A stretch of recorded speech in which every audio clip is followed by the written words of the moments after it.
2024 world development report এটা ওলাইছিলে যিটো আপোনালোকৰ মানে ৱৰ্ল্ড বেংকে ৰিলিজ কৰে আৰু সেইটো দিছিলে world development report 2024 the middle income ট্ৰেপ বুলি ইয়াৰ টাইটেলটো আছিলে। তাত এটা কথা কৰিছে যে মানে আমাৰ ইয়াৰ মূল সেইটো আৰু যে আমাৰ 100খন কাণ্ট্ৰিজ মানে মিডল ইনকামৰ পৰা হাই ইনকাম এচিভ কৰিবলৈ কি তাৰ মানে চেলেঞ্জেছ ফেচ কৰিছে ইনক্লুডিং ইণ্ডিয়া চাইনা এইবিলাক।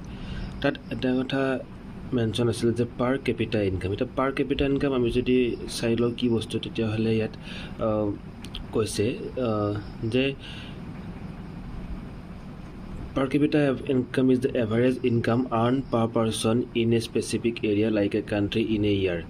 It is calculated by dividing the total income of the area by its total population. মানে আমাৰ per capita income কি হয় গোটেই দেশখনৰ ইনকামটো আমাৰ যিখিনি পপুলেশ্যন আছে ডিভাইড কৰি দিয়া হয় আৰু পাৰ পাৰ্চন যিমান পৰে সেইটো পাৰ কেপিটা ইনকাম বুলি কোৱা হয়।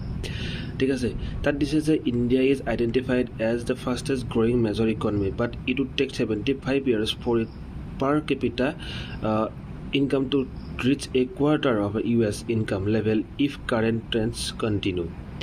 ইয়াতে দিছে যদিও তাৰমানে আমাৰ ফাষ্টেষ্ট গ্ৰয়িং মেজৰ ইকনমি হয় ইণ্ডিয়া, তথাপিও আমাৰ যিটো USৰ যিটো পাৰ কেপিটা ইনকাম সেইটোৰ কোৱাৰ্টাৰ পাবলৈকে আমাক ভাৰতবৰ্ষক 75 বছৰ লাগিব।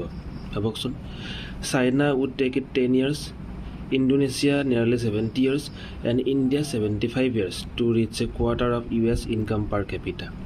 এটা নহ'ব কিয়? মই যদি আপোনালোকক এটা বস্তু দেখাওঁ পপুলেশ্যন ৱাইজ, ইণ্ডিয়া চাওকচোন 1 নম্বৰত থাকে পপুলেশ্যন ৱাইজ, আৰু তাৰ যদি আপুনি ৱৰ্ল্ড শ্বেয়াৰ চায় তেতিয়াহ'লে কিমান জানেনে? 17% ৱৰ্ল্ডৰ গোটেই পপুলেশ্যনৰ অকল ইণ্ডিয়াই কেৰি কৰে। আৰু পাৰ ইণ্টাৰেষ্টিং কথাটো হ'ল ইয়াৰ ডেঞ্চিটি চাওক 492, আৰু USA চাবনে আপোনালোকে? USৰটো ইয়াত ইউনাইটেড ষ্টেট 3 নম্বৰ, আৰু তাৰ ডেঞ্চিটি চাওকচোন 38 মাত্ৰ, আৰু মাত্ৰ 4.22% শ্বেয়াৰ কৰে।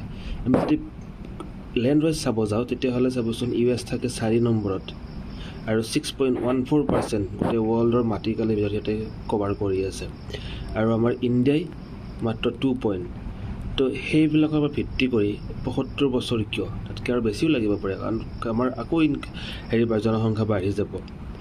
ঠিক আছে, USত জনসংখ্যা কমি যাব, আমাৰ ইণ্ডিয়াত বাঢ়ি যাব, আপোনালোকে ইন ফিউচাৰ চাব পাৰে। তো সেইকাৰণে 75 বছৰ লাগিবই আমাৰ ইণ্ডিয়াক গোটেই এইবিলাক মানে ফেৰ মাৰিবলৈ USৰ লগত।